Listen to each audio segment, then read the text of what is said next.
um espaço com essa longitude, com esse comprimento, com essa largura, e encontrei um espaço ideal. Por isso que diz ali na etiqueta que foi feito pela primeira vez e única vez antes dessa aqui, no CCBB de Belo Horizonte, onde eu repeti a exposição que eu fiz aqui no Rio em 14 e lá eu fiz em 2015. Lá ficou espetacular, mas aqui também ficou legal, né?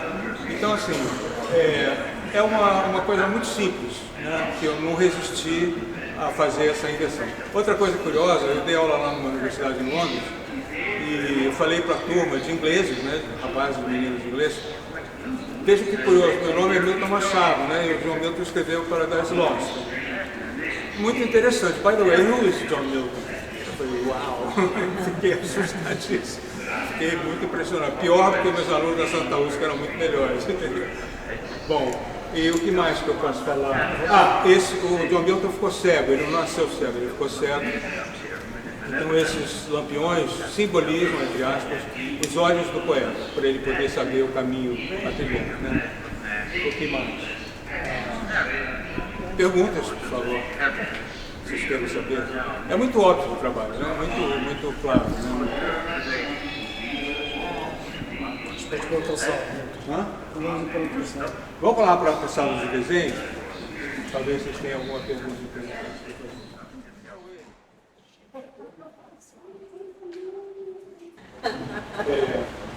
Vou falar lá no auditório sobre uma figura chamada Mão Pesada. Só vou falar isso, por enquanto, do Mão Pesada. Vou apresentar a vocês esse maldoso, sacana, personagem principal que me faz companhia há muito tempo. Alguns desses trabalhos, como eu falei, foram expostos no Rio de Janeiro em 2021, né? Mas esses desenhos daqui para lá são todos novos. Os coloridos todos são novos. Alguns títulos, se vocês tiverem tempo depois para o que fecha 6 horas no passo, né? São títulos maldosos. Os mais maldosos foram dados pelo Mão Pesado, que me provoca o tempo inteiro. É um cara muito articulado, muito inteligente, muito talentoso, que nem eu. Na verdade, eu sou ele e ele sou eu. Então, por exemplo, aqui, título do Mão Pesado anterior. Casa de repouso para desenhistas irremediavelmente obsoletos e ultrapassados. Mão Pesado. Lá no último trabalhinho, que é um trabalho meio vira-lata, né, que parece que não faz parte da brincadeira, mas faz, a conversa entre dois Franks. Esse Frank é o Frank Stella, que morreu mês passado, né? E eles conversam, um falou, Frank, tudo bem? Tudo bem, Frank. Você não acha que está tendo algum problema com o trabalho do Milton? Acho. Ele está se repetindo. Precisamos fazer alguma coisa a respeito. Vamos. A fazer o quê, por exemplo? Sei lá, ensinar a usar uma faca alfa devidamente. Boa ideia. Você sabe fazer isso? Não. Eu também não. Então não tenho o que fazer. Tem ali um desenho, um dos meus preferidos, que é atrás do rapaz que está tocando. Primeiro, preto e branco, ali atrás, que também é um título maldoso do Mão Pesado. Chama-se o desenho, um dos meus preferidos. Desenho que só serviu para me fazer sentir mais ou menos constrangido e embaraçado. Um título maldoso, mas ele me paga. O que mais? Bom, a técnica é nanquim quando é preto e branco, ou nanquim e acrílica. Os coloridos são nanquim e acrílica. O que mais que eu posso dizer? Tem muita paisagem urbanística, tem muita arquitetura, muita escultura. Eu sou arquiteto de formação, como algumas pessoas aqui, que eu queria ver lá. E tem algumas... eu vou ler um pequeno textinho lá na outra sala, que eu comento sobre... Conversando com o Mão Pesado que fala mal de mim. Ele fala de algumas influências, né, de personagens que eu tenho admiração como artistas, como intelectuais, eu vou localizar essas pessoas lá. Milton, você pergunta? Claro. Por exemplo, esse desenho aqui, né? E esse, eles Você diria que um é uma evolução do outro, é uma consequência do outro? Então, assim, como se você tivesse colocado mais camadas, né? A ideia de camada é fundamental. Na verdade, isso aqui é uma outra forma aqui também anterior, na mesma época, isso já é acrílico, né? Então não tem a ver com pintura. Aqui é branquinho, super acrílico. E tem algumas outras curiosidades. Alguém perguntou outro dia, o Felipe perguntou se eu dava o título antes ou depois. Obviamente que eu dou depois, né? Porque os desenhos eles sugerem os textos. Como, por exemplo, aqui, que tem uma ponte sobre um lago de nenúfares. Isso era o Monet, né? Então, aqui a ponte. Não foi eu que desenhei essa ponte, foi o Monet que desenhou. Surgiu. Eu falei, bom, vou apropriar. Aqui, por exemplo, também, o Pânico de Mondrian diante da árvore. Dizem, inclusive os livros, ele tinha um problema com árvore. Embora ele tenha continuado a sua impressionante carreira, bem-sucedidas, que dando uma árvore que se multiplicou em vários exemplos. Então, tem aqui uma árvore, não tem? Não, é a árvore que apodorou. Tem uma espécie de lenda de que o Mondrian estava sentado no restaurante com um amigo, e aí ele pediu, meu amigo, você pode trocar de lugar comigo? Posso, por quê? Não, porque tem uma árvore lá fora que está fazendo mal. Tá bom. Porque ele pintava flores para fazer isso. Então, isso aqui é uma experimentação, eu já experimentei muito pintura nos 80, mas aqui é uma pintura desenho, tem muita experimentação para frente. Aqui também. Outro detalhe técnico, mas que eu acho curioso, esses traços brancos. Estão vendo os traços brancos? Isso é feito com uma lâmina, um papel muito resistente, que é o rastro. Arranca um pedaço da tinta e sube esse traço branco. Tem homenagens a um escritor chamado Ballard, não sei se vocês já leram, que é um gênio total inglês. Lembra do Império do Sol? O filme é a biografia dele. Ele é o menino do filme. Sabe, Crash, filme Crash, do Banda, texto dele. É um gênio, depois a gente passa. É genial mesmo, tudo dele. E aqui também tem uma homenagem, desenho feito por um escritor, dedicado ao Ballard. E aqui tem uma homenagem ao Luiz Gerussolo, que é um compositor futurista italiano, que fazia arte, escreveu o manifesto Arte dos Ruídos. Inventava instrumentos acústicos muito precários, mas eram sensacionais, tipo fuzil de vasca, grito de elefante, fábrica apitando.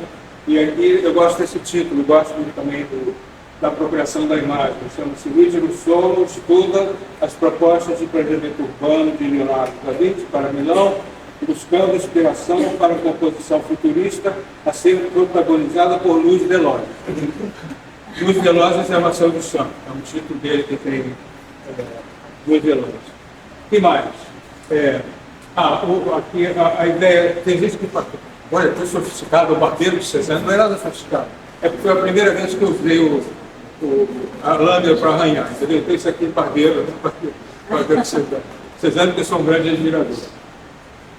Aqui tem uma coisa que ainda não aconteceu, mas que pode acontecer, que o trem, na estação de metrô e de trem em Colônia, fica embaixo da Catedral de Colônia. E eu não sei como é que não caiu até hoje. É uma das catedrais mais belas do mundo. Né? Eu lembro que uma vez eu estava lá com uma turma de alunos, colegas professores, e tinha um concerto de órgão. O cara era o melhor organista do mundo, em inglês. Aí eu comecei a chorar, que idiota, eu estou chorando. Aí eu olhei para trás, todo mundo estava chorando. Não foi porque caiu a catedral. Enfim, é isso. O que mais? Aqui tem um desenho fotográfico.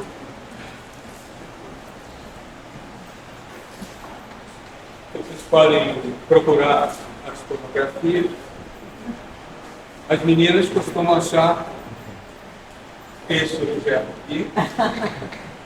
E os meninos procuram achar esse objeto. Tem uma troca, como tem achado perdido. Né? Eu coloquei o título junto com a canto. Canto é social, ele é pau. E eu coloquei, para não sofrer censuras, tanto menores e tudo mais, coloquei uma palavra só, mercantilismo. Também tem o enfim, eu falo, os títulos surgem a partir da imagem, o descobrimento do bispo.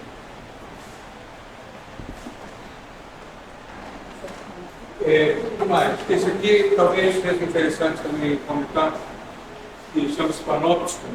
Para quem não sabe, Panopticon é um sistema, é um presídio, um desenho, um projeto de presídio francês que o Foucault discute no livro dele, que é uma torre central cercada por vidros, onde fica um policial. E desse lugar ele vê todas as celas que estão em volta por transparência. Uma coisa principalmente fascista, né? Muito autoritária. Então eu acho que tem aqui uma alusão ao também. São essas coisas engraçadas. Esse desenho que eu acho, atualmente eu adoro ele. Eu impliquei com ele, eu não vou botar. Não é suficientemente bom. Mas ele é. E essas cores, como surgem? Do tubo. Não, sim. Você não usa muito cor. Eu uso muito pouco. É? Essa exposição tem muito preto e branco. Eu uso pouco desde que nasci. Começando pela fralda. Enfim, o que se passa de novidade é a cor sobre papel como pintura.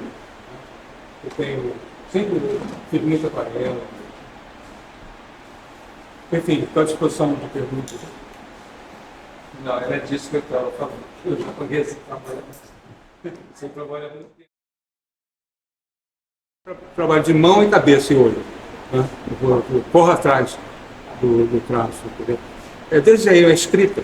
Né? É uma escrita. Aqui é diferente, porque às vezes eu planejo um certo partido, né? Um certo ponto de partida e traio ele imediatamente. Porque a técnica... Eu não tenho controle total da técnica. Ninguém tem. Né? Talvez o Rembrandt. Né? Então, assim, você parte de uma ideia... Não parte de nenhuma ideia. Parte do traço mesmo. Aqui não tanto do traço, mas da massa de cor, né? Da área de cor. Né? Ah, mas você pensa assim, vamos fazer alguma coisa sobre, sei lá, você falou do símbolo fálico, ou sobre determinado artista. Não. Nada. Surgem a partir de... São por transpiração, eles vêm de dentro para fora. Nada disso. Está lá dentro, tem, do outro lado do trabalho, tem já, ó, estou aqui. Corra atrás de mim. Corra na frente, né? Como é que você sabe a hora de tocar? Cara, isso é uma pergunta genial. Olha, de quê? De parar. Vou te contar duas histórias. O Bonnard, impressionista francês, ele levava uma palheta com tintas para vernissagem. O dono da galeria, pô, para, já está entrando. Não, peraí, eu vou entrar. Isso é uma história. Outra história, o expressionista abstrato americano, ele viu uma exposição que tinha o trabalho dele, aí ele era vendido o trabalho. Aí ele chegou para o colecionador e falou: você pode me emprestar esse trabalho? Para quê? Não, eu queria dar uma mexidinha. Não, tá louco, esse trabalho vale uma fortuna. Não, eu prometo que não vou prejudicar nada. O cara emprestou. Aí o cara levou, estou falando mal agora, levou e devolveu. O cara falou: ai, ainda bem que você não mexeu. Não mexi, mudei tudo completamente diferente. Então é uma pergunta que é uma pergunta clássica, né? Como parar? Certo. Lá no Parque lá a gente sempre discutia isso. Como parar? Como é que você para? Na verdade não para, sabe? Porque você pode parar de borrar o papel ou a tela, mas o trabalho não para de trabalhar. Né? Tem uma diferença entre o trabalho que funciona, o que significa um trabalho que tende a ser ruim, porque o trabalho de arte não pode funcionar, ele tem que trabalhar. Né? E o trabalho bom nunca para de trabalhar. Veja Velázquez, Las Meninas, né? Continua sendo pintado até hoje. É um belo conceito esse. Sim. E mais? Pergunta. Wilton, pergunta para você, que é sempre bom perguntador. Eu acho que a coisa muito bonita do artista é muito passa quando ele se coloca na folha, na frente da folha. esse primeiro embate, eu acho que É isso. está todo mundo já atrás esperando. Exatamente. É. Qual é a sua coragem de botar atrás? Em relação a isso, tem uma coisa muito bela que o Deleuze e Guattari citam no livro deles, que é uma citação de um pintor chinês, tinha que ser pintor chinês. Ele fala: uma pintura, para ser considerada pintura, tem que ser completamente coberta por tinta, um suporte coberto por tinta. E foi repetida essa ideia várias vezes. Mas para ser uma obra de arte, tem que deixar espaços vazios suficientes para que passem cavalos. Incrível, né? Que cavalos são esses? São esses caras que você está falando. Vem o Giotto, vem o Masaccio, vem o Rembrandt, vem o Da Vinci, vem todo mundo montando a cavalo, né? O negócio é apostar no cavalo certo. A outra coisa que você me... a coisa do papel branco, né? do suporte branco, né? Desculpem ficar citando esses nomes, mas são fundamentais. O Grinberg, né, que é um teórico importante, que falou muita coisa boa e muita bobagem, ele tinha implicância, uma recusa mesmo a admitir que a tela em branco já era uma pintura. Até que ele foi convencido de que era. Tá bom, eu admito que já é uma pintura. Por causa dessa fila que você acabou de falar, que nem os cavalos, né, um atrás do outro. Só que não é uma pintura suficientemente bem resolvida. Aí ele deu uma de Grinberg, né? O critério dele é de qualidade, que é um critério da tradição, né?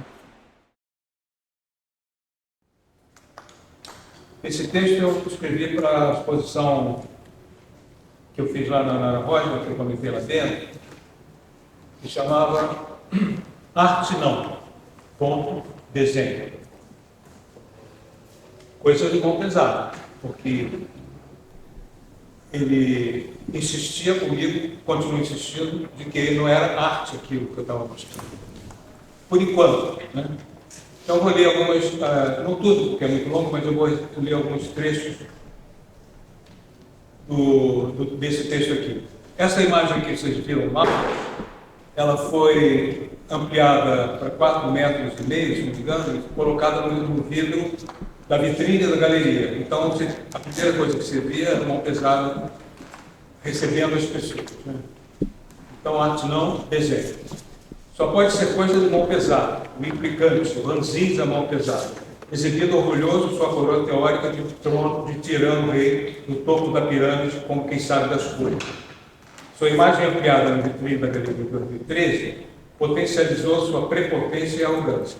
Afinal, ocupava o lugar de anfitrião, logo na entrada, dando boas-vindas a quem chegasse com aparente simpatia e cumplicidade, mas já armado com sua provocação favorita na ponta da língua.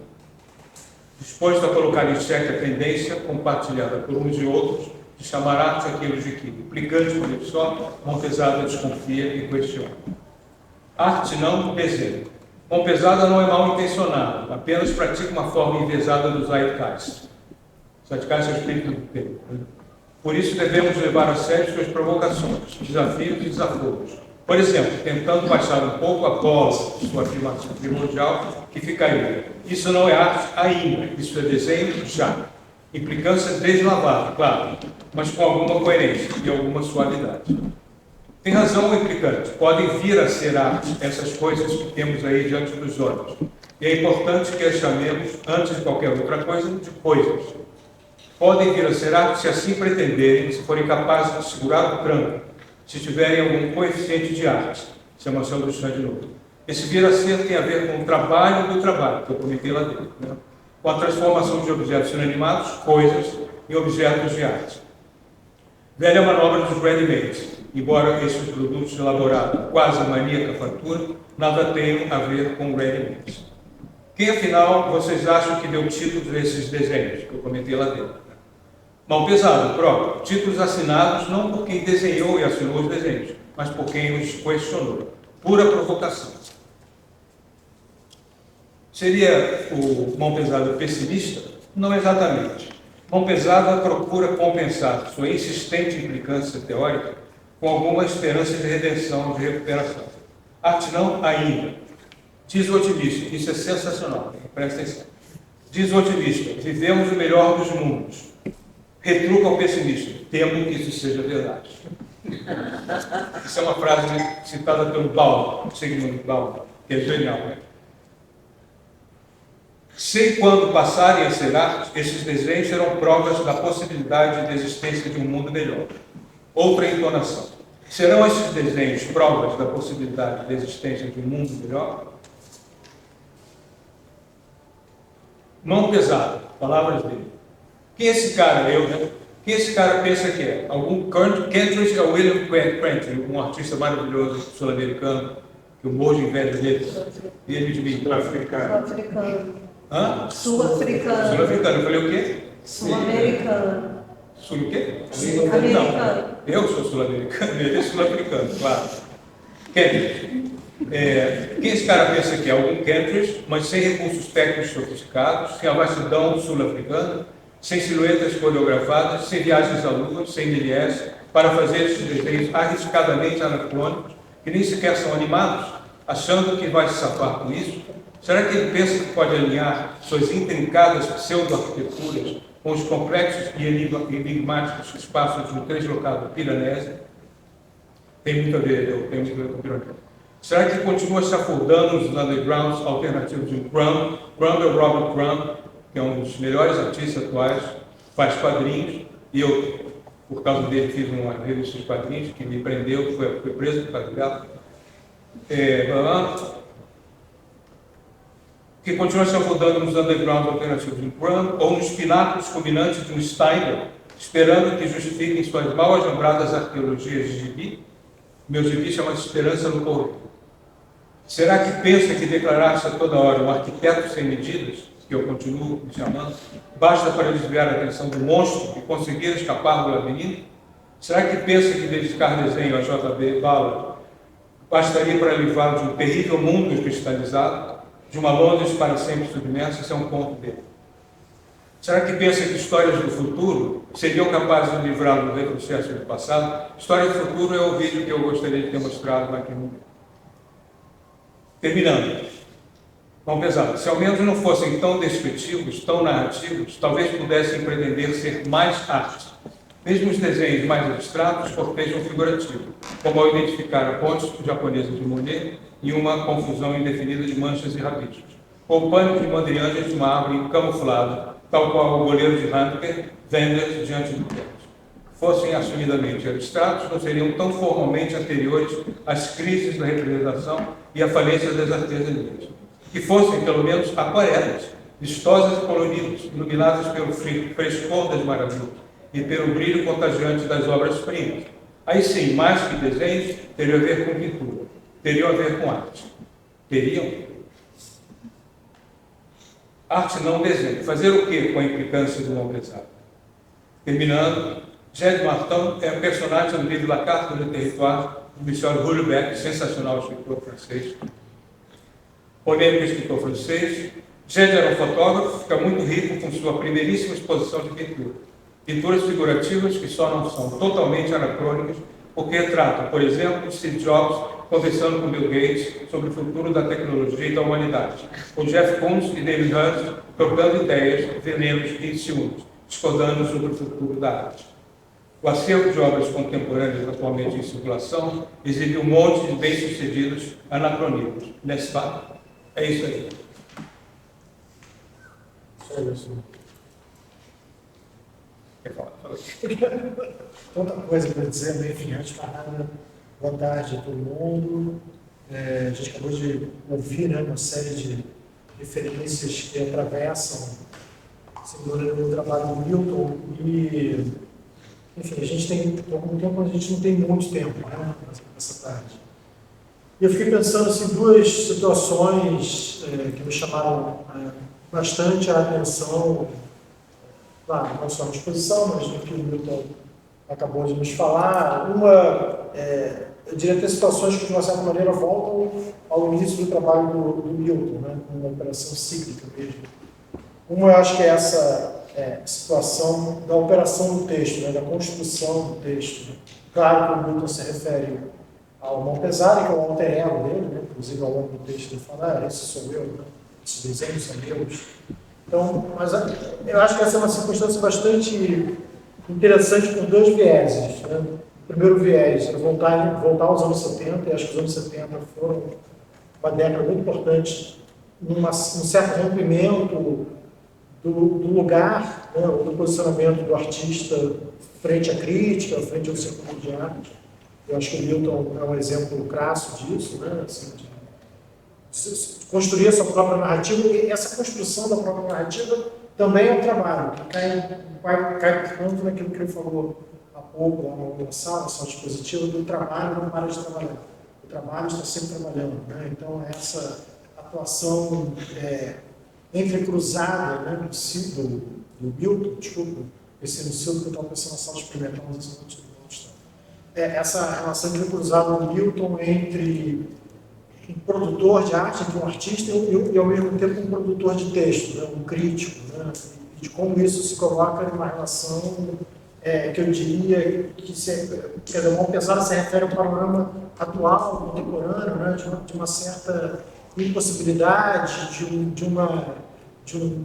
uma obra que precisa ser decifrada, né, de uma certa impossibilidade, de uma opacidade, né, talvez seja essa palavra, da crítica, do público, né, do intérprete frente à obra de arte. E nos anos 70, né, que eu de novo voltando esse momento do início da trajetória do Milton, é um momento, digamos, de uma certa ascensão, né, de um certo, uma robustez, eu diria, na produção de arte no Brasil, né, para a gente falar sobre o Brasil, já temos a outros países, da arte conceitual.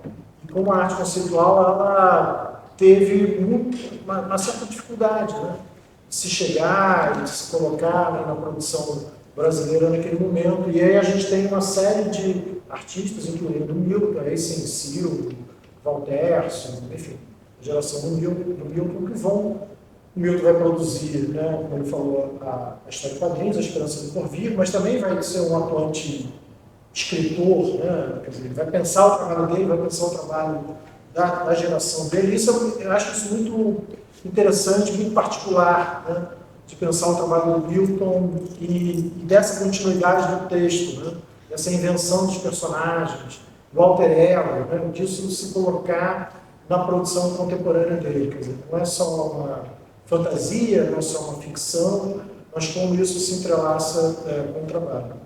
E uma outra circunstância, acho que, né, para quem já conhece o Milton, o trabalho do Milton, isso é bastante evidente para quem está tendo o primeiro contato, a ideia da ironia, né, que está muito presente, enfim, isso foi evidenciado, acho que imagino por todos vocês na outra sala, né, quando o Milton comenta, por exemplo, sobre os títulos, a relação entre escrita e imagem, entre título, né, e produção plástica, o próprio texto, né, ele é recheado, que acabou de falar, de ler, é um texto altamente contaminado, né. Para quem não conhece o Crumb, né, que é uma importante referência para o trabalho do Milton, é um artista que lida muito com questões erotizantes, com questões de uma interpretação muito ácida, né, para resumir assim, sobre a sociedade, sobre costumes, sobre moral, né. Isso, sem dúvida nenhuma, também atravessa o trabalho do Milton. Não só nos títulos, né, mas nas simbologias, né, nas metáforas que estão presentes ali nessa exposição. Né. Milton falou sobre a aparição de falos, né, em um dos desenhos, mas a gente está vendo ali também ruínas, né, a gente está vendo desabamentos, né, estamos vendo. Por isso que o História do Futuro seria importante a gente assistir, né, porque é uma espécie de, eu diria, de gênese ou de uma parte da produção do Milton, que é a mesma de agora, né, evidentemente, mas que tem uma relação muito próxima com a História do Futuro, com esses desenhos, com essa produção que vocês estão vendo aqui no passo, ao meu ver. Né.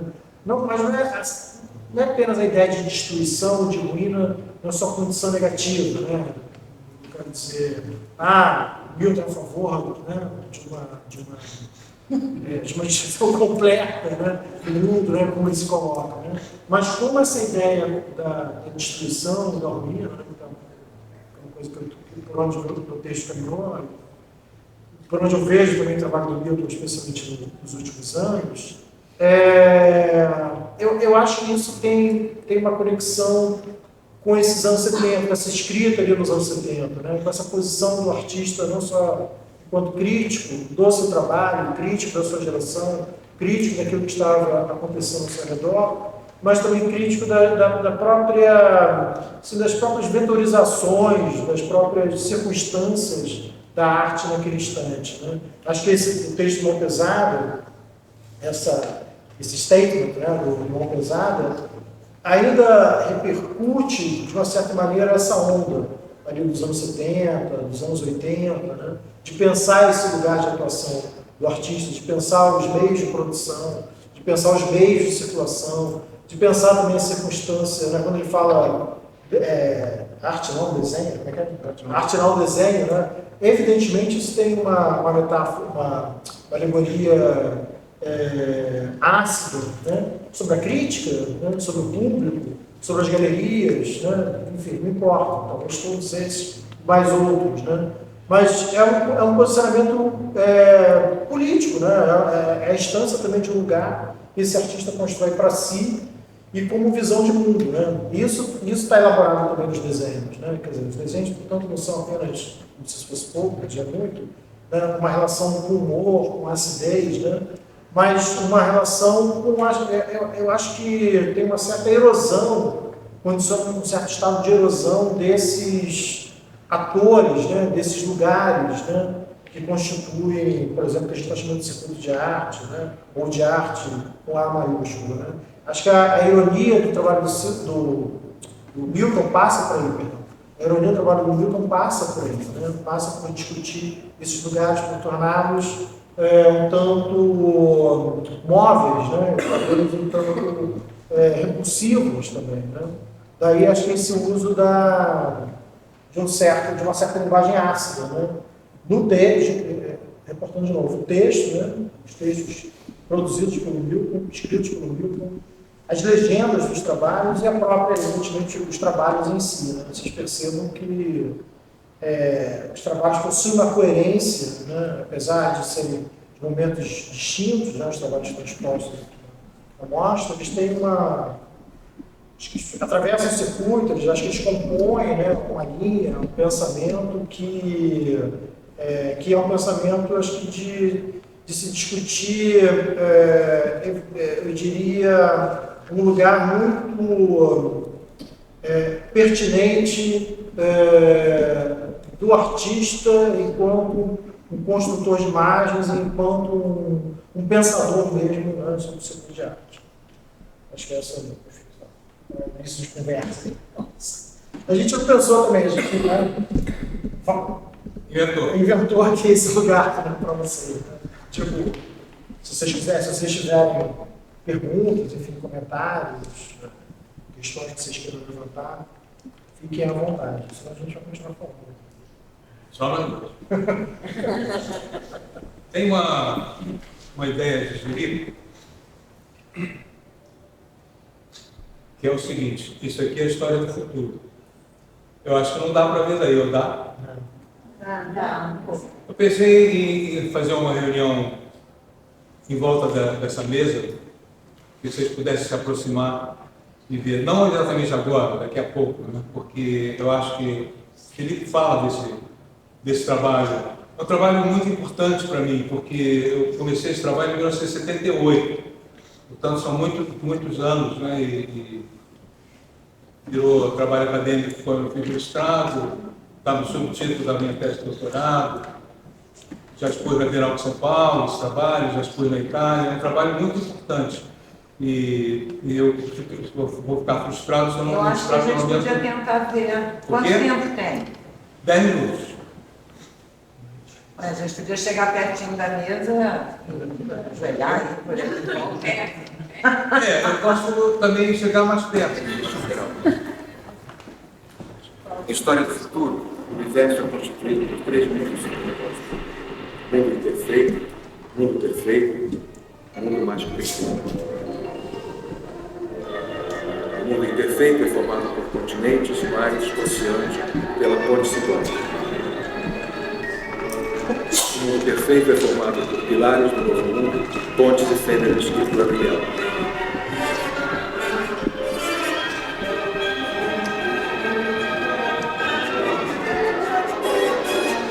elementos estruturais do mundo perfeito, pilares, vigas e lajes, são recorrentes nas construções erguidas pelos homens através dos tempos.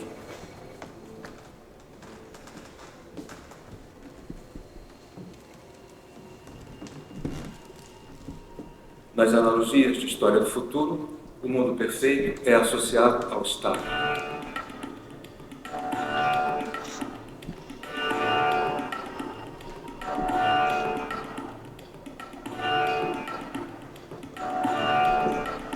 O mundo mais que perfeito é formado pelas cidades mais que perfeitas e pelos módulos de destruição.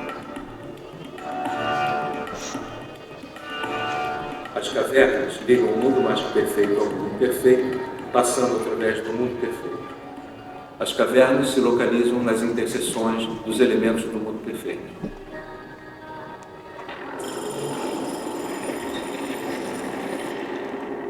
Os 3 diferentes movimentos do módulo de destruição determinam os ciclos das cidades mais que perfeitas: ciclo de destruição, ciclo de construção e ciclo de vida. Os ciclos se dão em 4 movimentos.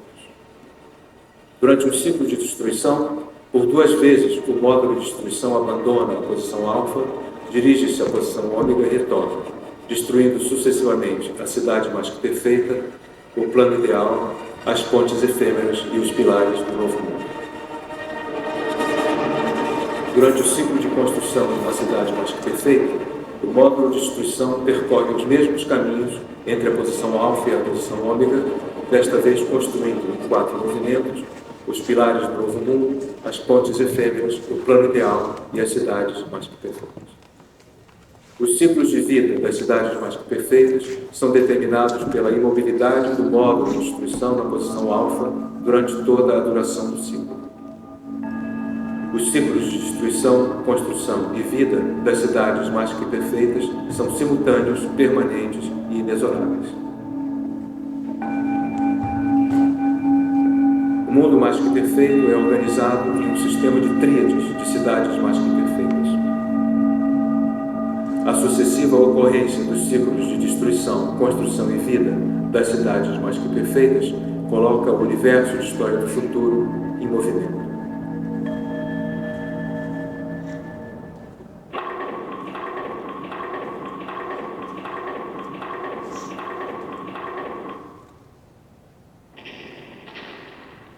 The date, August 21, 26. Doomsday.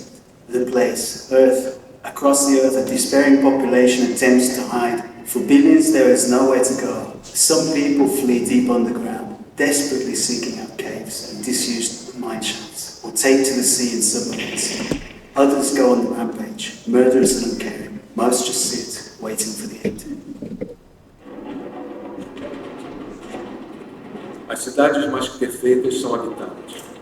Por serem imaginárias, seus habitantes são personagens conceituais igualmente imaginários.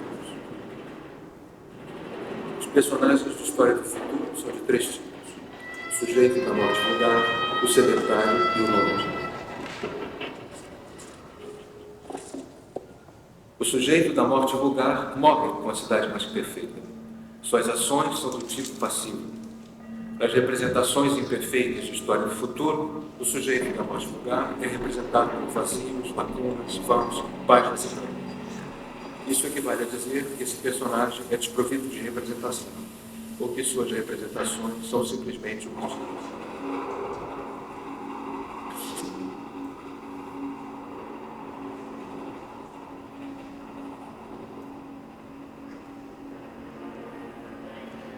Para escapar ao módulo de destruição, o sedentário procura as entradas das cavernas, onde encontra refúgio. Através das cavernas, o sedentário deixa o mundo mais perfeito, cruza o mundo perfeito e chega ao mundo imperfeito, onde se dedicará à permanente busca pela perfeição. Em História do Futuro, as ações do sedentário são do tipo reativo. Nas representações imperfeitas de História do Futuro, o sedentário ganha o contorno de uma figura antropomórfica. No entanto, essa figura não pretende representar um homem ou uma mulher.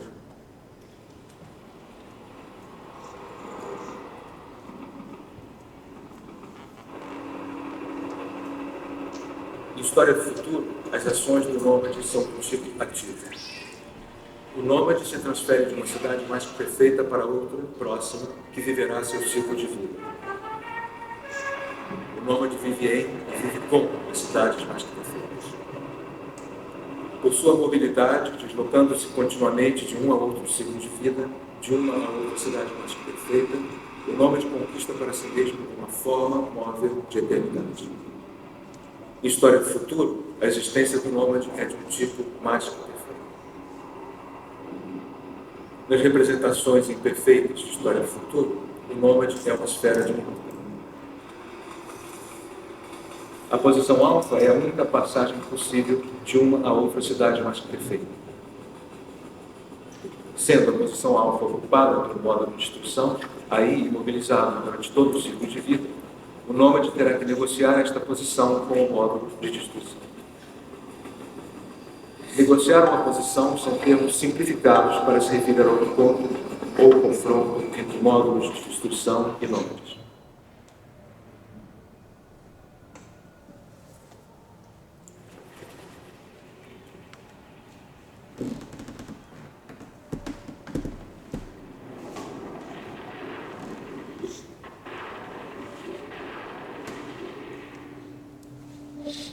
O imenso culto, uma esfera diminuta.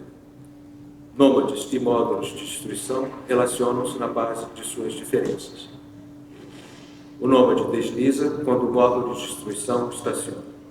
Um é o rato, o outro é o gato. Um põe o outro para correr, o outro põe ele para correr.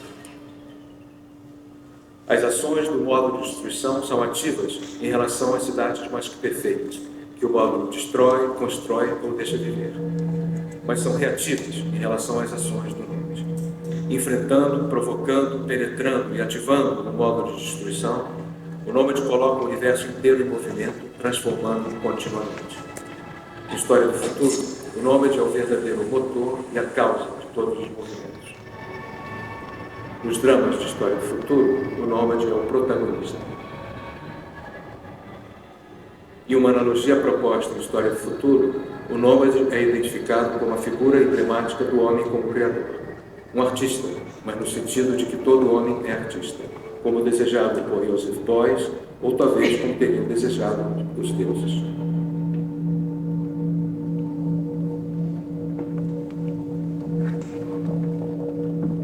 O nômade é uma esfera diminuta. Se o nômade fosse humano, da mesma maneira, o seria o sedentário e o sujeito da morte vulgar. Nas analogias de História do Futuro, todos os três identificariam um mesmo homem ou uma mesma mulher. Apenas nesse caso poderiam ser referidos como ele ou ela. Eles e elas como nós.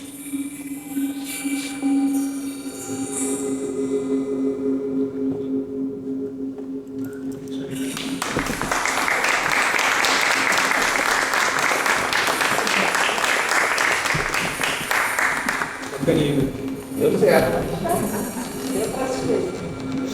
Depois se quiserem ver mais, Dário Almeida. Eu não sei se vocês perceberam uma das últimas imagens. Tem várias imagens do meu trabalho, né, que aparecem durante o vídeo, durante o filme. Mas só para comentar uma experiência muito importante, em 1990, eu fui curador de uma exposição em Roma, que era uma coletiva, tinha 5 artistas brasileiros. Ives Machado, Ângelo Velosa, Daniel Celise, Frida Baranek e eu. Teria uma sexta, que seria a Leda Catunda, mas ela ficou grávida, não pôde. Uma exposição incrível em Roma, numa galeria gerada por um padre exorcista, que era escultor. Ele era, de fato, de uma ordem exorcista, Padre Tico. E, então, como continuação da exposição em Roma, eu e o Ives fomos convidados para expor no Museu de Gibellina, não sei se vocês já ouviram falar desse lugar. É uma pequena cidade na Sicília, pequena mesmo, né? Que foi destruída completamente por um terremoto em 1968. Por 12 anos, os moradores dessa cidade, muitos morreram, né? Viveram em barracas. Tem gente na Sicília que não fala italiano, só fala o dialeto local. Nessa época eu estava com um italiano em dia, tinha acabado de fazer o curso todo, e no meio da conversa eles começavam a falar o dialeto e eu emendava, o que você está falando? Estou falando o que vocês estão falando. Vocês não perceberam que trocaram a língua, né? Mas eu precisava de uma esfera para ser a representação do nômade, né? Como vocês viram, é uma esfera diminuta. Em contraponto ao imenso cubo, né, inorgânico cubo, e a diferença entre os dois é o que produz o movimento, né? Depois que eu fiz esse trabalho, em 78, eu comecei a fazer esse trabalho, falando desse tal nômade, surgiram inúmeros livros e teorias sobre o nômade, né? Textos, por exemplo, sobre a nomadologia, de Deleuze e Guattari, e vários outros livros, e ficou na moda. Eu fiquei feliz com isso. Mas então eu precisava de uma esfera, de preferência preta e outra cor, que foi conseguida a duras penas pelos meus ajudantes lá na Sicília. E eles não estavam conseguindo, e eles estavam tentando me convencer a usar uma bola de boliche. Eu falei, que bola de boliche, cara? Ele está na Sicília, eu quero mármore. Não, pode ser uma bola de madeira. Eu falei, pô, vocês não estão entendendo, tem que ser uma bola de mármore. Na Sicília tem mármore, na Itália tem mármore. Aí conseguiram uma esfera de 17 centímetros de diâmetro, que eu vou falar um pouco de uma outra coisa para aumentar o espanto diante da esfera, né? Uma cidade destruída por um terremoto. Em História do Futuro, são cataclismos que destroem as cidades, né? Modo de destruição atual. Eu cheguei numa cidade construída ao lado de uma cidade destruída. Acontece aqui a mesma coisa.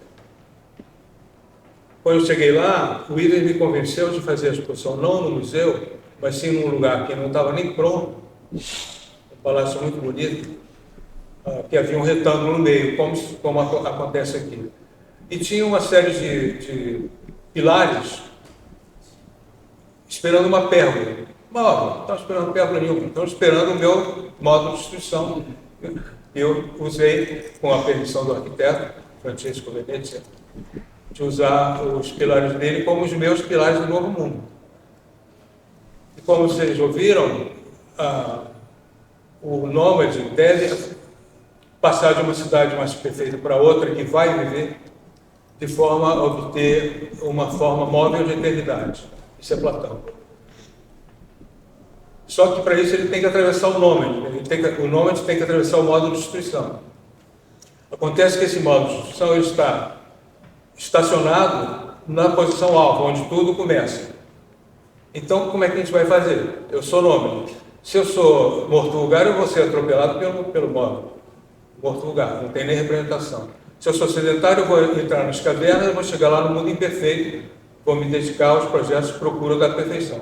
Mas se eu for esperto, se for um nômade, se for um artista, emblematicamente falando, eu vou conseguir passar para o outro lado. Mas você tem que se confrontar ou se relacionar com uma autodestruição. E aí, como é que faz? Existem várias histórias que podem contar essa história. A relação amorosa, a guerra, como vocês viram aqui, né, uma opção de exemplo. E tem uma certa anedota que seria uma espécie de Tom e Jerry, né? Quer dizer, o nômade faz cosquinha no modo de destruição e o modo de destruição constrói a próxima cidade para pegar o nômade. Só que ele não sabe que o nômade que vem aí é outro, não é o mesmo, né? E vejam bem, não é uma figura humana, é uma bolinha pequenininha. Muito bem, vamos conseguir uma bola para o meu. Tá. Chegou a bola. Lembre-se que a origem do trabalho são terremotos, Blitzmann, no livro que eu consultei em 78, rompendo, né, frestas, cavidades, né, nas cidades, né, separando primeiro os continentes, né, a Pangeia foi separada em vários continentes, como são até hoje. Ora, História do Futuro nasceu justamente do projeto do Arquiteto Sem Medidas de tentar reunir esses continentes separados através de pontes. Eu vou para uma cidade destruída por um terremoto, veio uma bola preta com riscos dourados, feitos pelos deuses meridionais. Não sei se não daria para prestar atenção, mas sabe por que os deuses dourados desenham os continentes separados? Eu gritava que nem um maluco e o prefeito da cidade. Você só pensa em cubo e esfera? Eu, não, vocês não estão entendendo, entendeu? Não estão entendendo, para usar o sotaque paulista. Vocês não estão entendendo a sintonia. Os personagens conceituais, nômades, sedentário e morto-lugar, estão vivos aqui nessa cidade de vocês. Vocês não estão entendendo. Aí eu mostrei esse trabalho na Bienal e mandei lá para o Berenice Neumann. Que porra está fazendo a nossa gaiola na Bienal de São Paulo? Eu falei, olha, primeiro que não é gaiola porra nenhuma, chama-se módulo de instituição. E vocês não estão entendendo nada mesmo, entendeu? Vocês não percebem, nem poderiam perceber, né? Que foi o primeiro módulo de instituição destruído. Virou ferro velho. Com protestos veementes da população. Essa cidade tem mais cultura do que gente. O Síndaco, que morreu, foi assassinado pelo namorado dele, ele transformou essa cidade numa espécie de lugar cultural. Tem peças de teatro, super legal. Então eu fiquei... tem mais. O modo de instrução ficou enorme, ele apareceu aqui, uma gaiola, os sicilianos chamavam de gábia, la gábia. Não é la gábia porra nenhuma, gábia é gaiola, né? É módulo de instituição. Mas não, você pode chamar do que você quiser, mas aqui é la gábia. Eu falei, tá bom, seja la gábia. E fizeram passeatas dedicadas ao maestro. O maestro sou eu. Eu sou reverenciado como il maestro. Foi o imperador da La Gábia. Fiquei muito lisonjeado, mas eles ainda não entenderam o alcance do trabalho, né? E quando eu fiz o desenho de 78, no texto descritivo, eu chamo a atenção de que o que o texto diz só faz sentido dentro das margens estreitas do desenho. Mentira. Quando fui para essa cidade de Ibelina, eu percebi que tem gente representando o que eu criei como ficção, percebe? E a responsabilidade que me caberia seria justamente destruir as margens, né? Destruir os parentes, né? Costumo muito colocar as coisas entre parentes para criar um intervalo possível de discussão. Mas, ao contrário, quebrar as margens, para o trabalho falar com a sua exterioridade, né? Então, é por isso que vocês estão vendo que é um trabalho muito importante para mim, que eu continuo fazendo. Na Bienal de São Paulo, de 2011, eu estava sentado com os dois curadores, o Agnaldo Farias e o Moacir dos Anjos, no restaurante Guman, e veio o Nelson Lerner, mal-humorado, reclamando de tudo. Vocês estão de sacanagem comigo, meu trabalho está mal, não sei o quê. Aliás, quem é que fez aquele cubo enorme lá? Eu falei, caramba, não sei. Vai meter o pau. Por quê? Melhor trabalho da Bienal. Quis negociar comigo que eu emprestasse um cubo para ele botar um gorila. Eu falo, pode botar. Portanto, é um trabalho que não acaba nunca, senão a História do Futuro não pode acabar.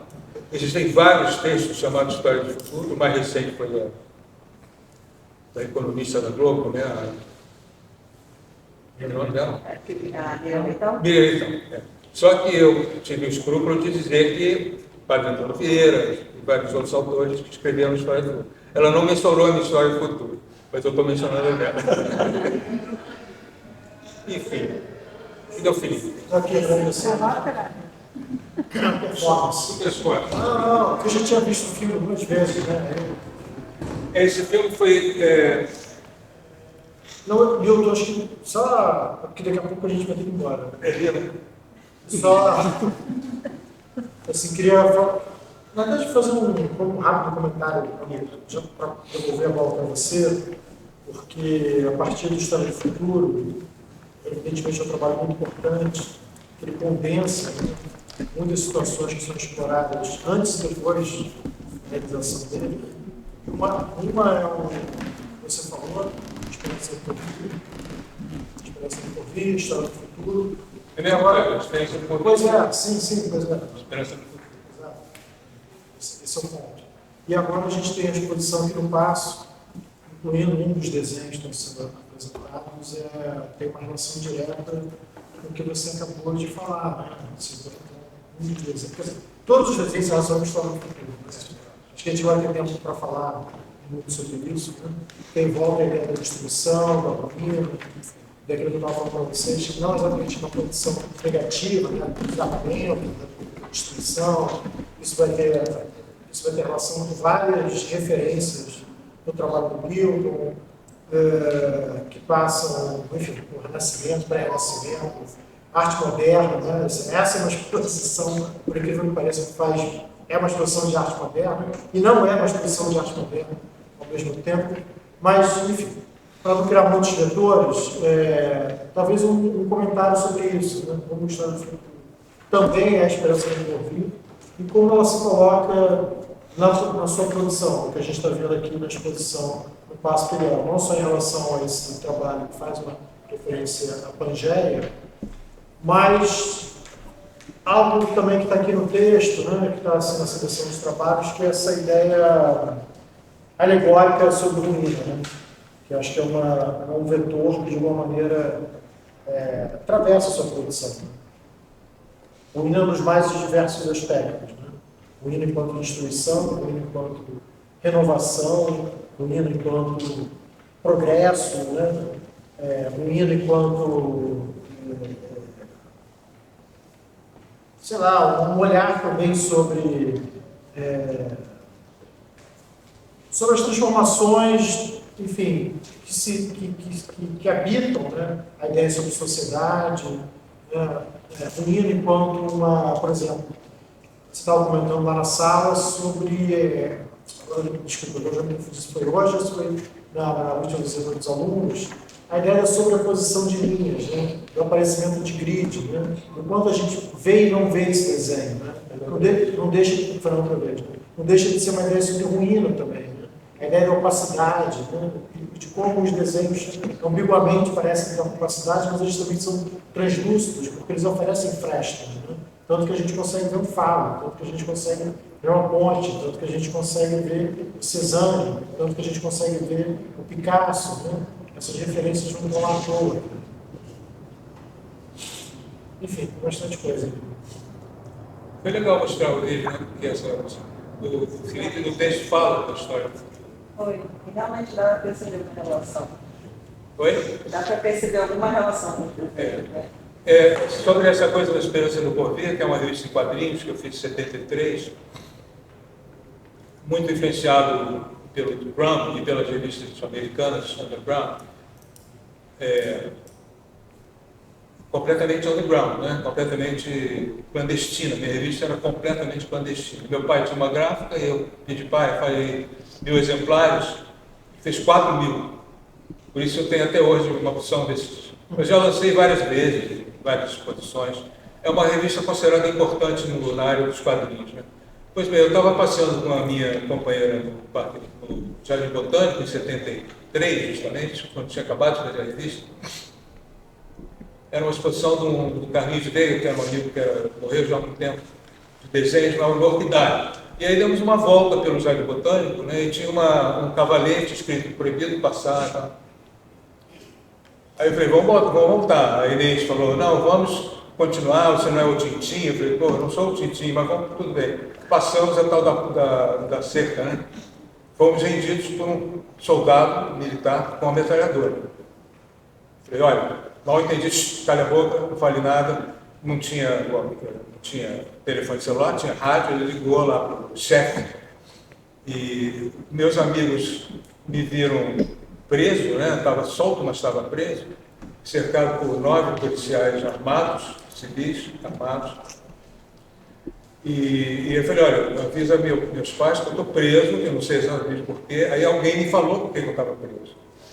E foi importante porque eu me segurei nessa mentira de que eu não sabia porque eu estava sendo preso, até o fim, porque eu fui preso, de fato, fui para a delegacia, e eles foram no meu apartamento, levaram tudo que puderam, inclusive fotos de estilo da peça da Maria Clara Machado, Fribobó City, que eu tive que mostrar que aquilo era um teatro. O cara era muito inteligente, muito inteligente. Ele era o coronel do CIEX, Serviço de Informação do Exército.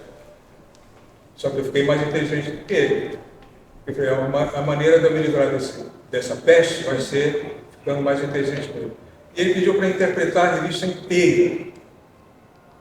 Então tinha o Pensador de Rodando. Isso aqui, o que é? Isso é Rodando, cara. Passamos adiante. Foi pregando peças nele. Para que são esses trabalhadores? Esses trabalhadores são árvores, eu falei. Para mim são trabalhadores, então o senhor interpreta. Para mim são árvores. Porque esses discos... Mil e uma noites. Hã? Fez tipo do Mil e uma noites. Contando uma história. Fingi que era burro. Passei a perna no cara. E aí levaram, não as 4.000, mas levaram um monte de revistas Esperança no Porvir. E eu querendo saber qual seria a minha situação do DOPS, porque eu era muito atuante no movimento estudantil. E achava que eu tinha uma ficha. Não tinha, porque senão ele teria me descoberto. Né? E aí você está dizendo que não tem... Você não sabe por que você foi preso? Eu falei, não sei por que você foi preso. Você é hippie? Eu falei, sou hippie. Basta ver o colarzinho que eu mesmo fiz, o tamanho do meu cabelo pelo ombro, entendeu? E essa revista. Você é hippie, né? Tem lá um trabalho tão bom na sua prancheta, que era um house oil para Coca-Cola, que eu estava fazendo. Um trabalho tão importante, tão significativo, que faz essa porcaria desse troço nojento. Era nojento mesmo. 2 suicídios, 1 assassinato, algumas mortes por overdose. Os autores, meus colegas, o Evandro Mesquita era um deles, está vivo até hoje, e o Orlando Molita, que morreu, 14 pessoas que contribuíram. Aí me colocaram, eu reencontrei eles no carro, com o cara com a metralhadora me separando, em frente ao meu Fusquinha, vermelho, e aí eu perguntei para o cara, vem cá, qual é que é a minha situação? Ele falou, muito mal. Mas eu estou começando a acreditar em você. Você afirma que você não tinha ideia do que você estava fazendo. Eu não tenho a menor ideia. Você invadiu a casa do presidente da República. Que presidente da República? Geisel. Eu falei, como assim? Ele foi morador de uma casa que tem no Jardim Botânico durante um tempo, enquanto não fosse transferido para Brasília. Nossa Senhora. Ruínas, né? Mas você sabia, afinal? Sabia porque uma companheira minha, uma amiga minha, falou, eu sei por que você está sendo preso. Aqui mora o Geisel. E foi fundamental manter esse segredo. Eu passei a perna no coronel. Tem a ver com a história do futuro, né? Eu continuo vendendo essas guias, ou dando essa revista, está bem velhinha, mas é bacana. Fribobó City é ótimo, né? Oi? Fribobó City, da Pois é, tinha uma foto fantástica, que era a mãe do Barrão, sabe o Barrão? Que era uma atriz, a mãe do Barrão. Ela está assim, com uma roupa de western, Fribobó, e o Barão, que é um ator com roupa toda listrada, com um relógio de plástico, né? Eu tive que, meu cara, isso aqui é Fribobó City, entendeu? Se aprofundar, porque você não vai alcançar a profundidade. Anos 70, cara, vocês lembram? Quem lembra, né? Era muito bom. Mas está vendo? Ainda tem uns minutinhos. Será que não dá para dar uma amarrada na sonoridade daquela instalação, com a história das sonoridades dos desenhos do Milton? A sonoridade da instalação são duas bandas sonoras, né? Uma. O Milton até falou, né? Mas ele chegou depois. Perdão, desculpa. Então, Wilton, são duas bandas sonoras. Uma é parte do texto, né, lido, né, uma versão, sei lá, uma versão normal, e a outra é o texto sendo lido de modo reverso. Né? Ao contrário. Ao contrário. É o achado que vira perdido, perdido que vira achado. Então, então, a ideia de coerência, ou a ideia de narrativa, ela se confunde não só no texto, né, enfim, no conjunto de letras, de palavras que estão dispostas ali na instalação, mas também na banda sonora. Então, essa ideia de perdição, ou de que algo está faltando, né, algo precisa ser achado, algo precisa ser complementado, né, para se criar uma coerência, se coloca na instalação de um modo evidente. Acho que isso também acontece, a sua pergunta é muito boa, porque isso também acontece nos desenhos, né? Principalmente na relação entre imagem e texto, entre título e aquilo que está sendo construído através dos discos, através Tem algo de partitura. das linhas. Oi? Tem algo de partitura. Tem algo de partitura, sem dúvida nenhuma. Né? Que Eu tenho uma formação de música, você sabe, né? E o Rodolfo César, que é o companheiro de pelo menos 10 trabalhos que a gente já fez juntos, que é um grande compositor de música eletroacústica, que me acompanha no meu trabalho. Mas eu sou músico amador, toco guitarra. Amador. Mas eu toco direitinho. Não, só para complementar, porque a pergunta do Wilton é mesmo. Porque, de novo, vem a ocorrência do título, né? Então, quando você lê o título antes de ver o trabalho, se você quiser fazer, você fica, poxa, mas aonde estão essas imagens, né? Que cena é essa que o Milton nos coloca, nos provoca, né? Onde essa cena, de que modo essa cena ocorre nesse conjunto de linhas que estão dispostas à minha frente, né? E às vezes é uma pura provocação, como é o caso lá da catedral, né, que eu comentou. Desculpa, você não estava. Não, você já estava presente. É o caso da catedral, mas é o caso também de outras situações, digamos, mais, entre aspas, factíveis, no sentido de que aquelas imagens do título estão presentes no desenho. Né? Mas, mesmo assim, continua uma provocação muito semelhante ao do paraíso, ao da instalação, no sentido de nem sempre aquilo que nós lemos conseguimos ver, ou o inverso, né? Nem sempre aquilo que está diante de nós. Né? Um pouco colocar, eu diria, as certezas em dúvida, né? Desconfiar daquilo que está à nossa frente, desconfiar daquilo que nós lemos, né? Não no sentido de desconfiar do outro, do sujeito, do indivíduo. Acho que não é essa a questão. Mas criar fissuras, cisões diante de algo que é aparentemente muito rígido. Né?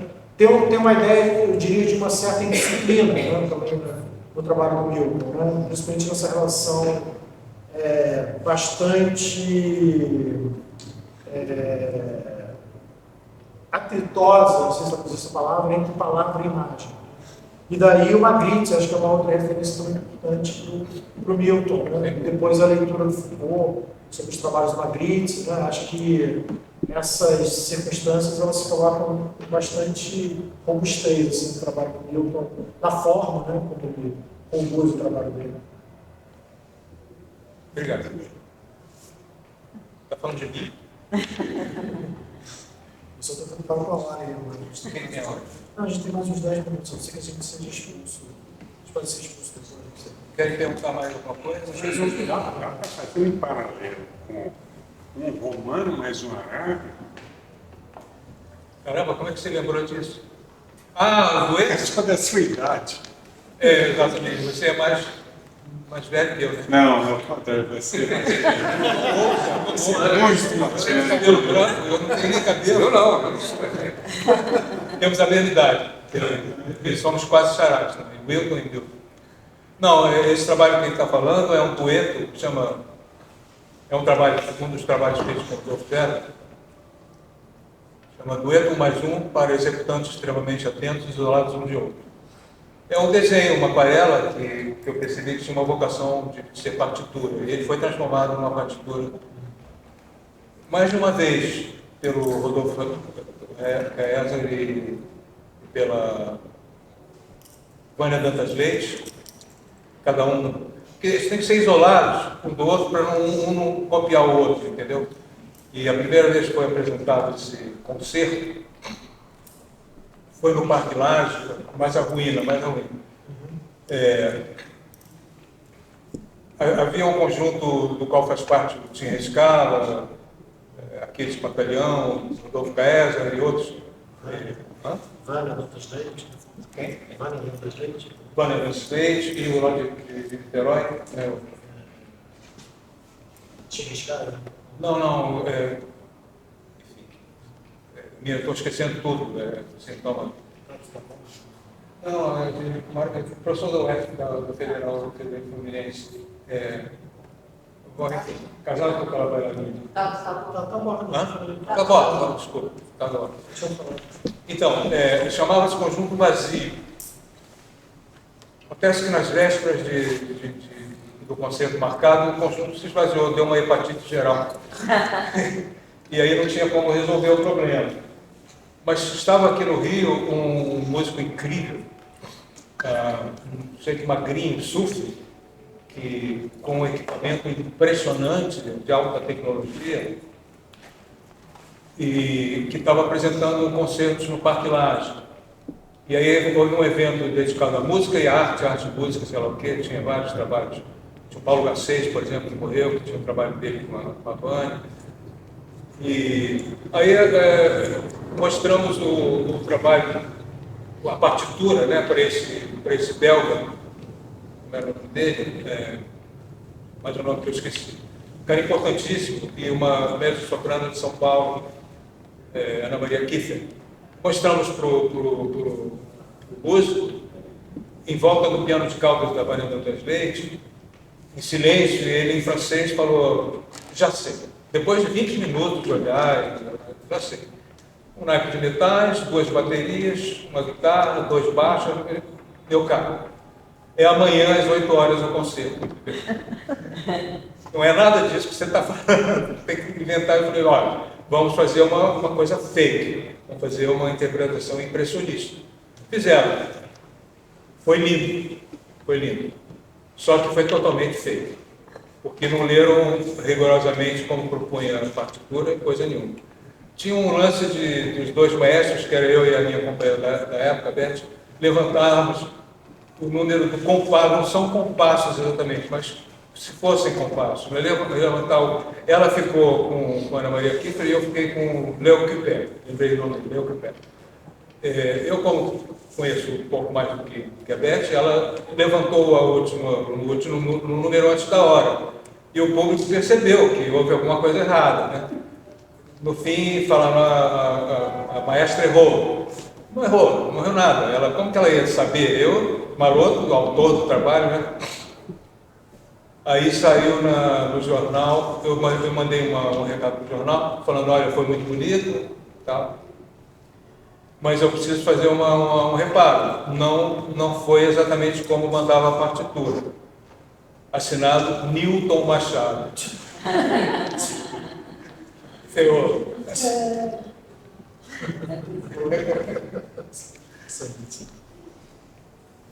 Bom, alguma coisa mais? Vamos lá, pessoal. Parece meus alunos. Eu tenho uma pergunta. Olá, Inês. Eu queria saber quanto tempo você demora para fazer um desenho daqueles. Na verdade, todos, mas tenho mais curiosidade daqueles mais detalhados. Olha, tem um ali que durou 4 meses, mas eu tenho que dizer, não são todos os dias nem todas as horas. Eu vou ao ateliê, eu tenho um monte de compromissos diferentes e eu moro no Jardim Botânico, perto de onde você morava, e trabalho em Santa Teresa. Então é uma viagem, são 10, 20 minutos no máximo, mas é muito longe, sabe? Trilho, bonde, paralelepípedo, barqueiro. Aí 4 meses contando com tempo perdido, né? Mas dura 4 meses mesmo, 2 meses, os mais rápidos, 1 mês. Essa pergunta já foi feita várias vezes. Agora, uma coisa, você faz mais de um ao mesmo tempo? Não. Não? Eu achava que você faria algum, faz algum, voltava? Não, quem fazia isso era o Tiziano. Né? O Tiziano, ele virava as telas todas ao contrário para a parede, abria 7, se engalfinhava com aquelas telas e saíam 7 obras-primas. Né? Eu ainda estou tentando fazer uma obra. É difícil. Não, de fato, eu não consigo fazer mais de um trabalho ao mesmo tempo. Eu tenho... Sou fiel. Eu já sou contrário, eu não consigo fazer um só. Tem que fazer 3, 4, 5, aí uma hora eu paro, não travo, eu tenho que ir para outro, e aí depois eu acabo eu descobri o que tem que fazer. Eu tenho a minha prática de música, né? Então quando tem uma, por exemplo, lá no meu ateliê no lugar para onde eu moro, eu não faço trabalhos de pintura nem de desenho. Eu toco meus instrumentos. E uso o computador também, né? Então são espaços diferentes. E eu não tenho espaço mesmo para poder ocupar. O meu ateliê é muito apertado. Quando acabar essa exposição, vai ficar mais apertado ainda. Onde que eu vou botar essa entrada? Tem uma parede boa. Você está que nem o Matisse. O Matisse, um amigo dele ficou doente, sabe? E aí ele falou, olha só, você não quer que eu te empreste uns quadrinhos para você ficar assim? Vai ficar bom. O cara ficou bom. Eu falei, se você me emprestar os seus Matisses, eu também.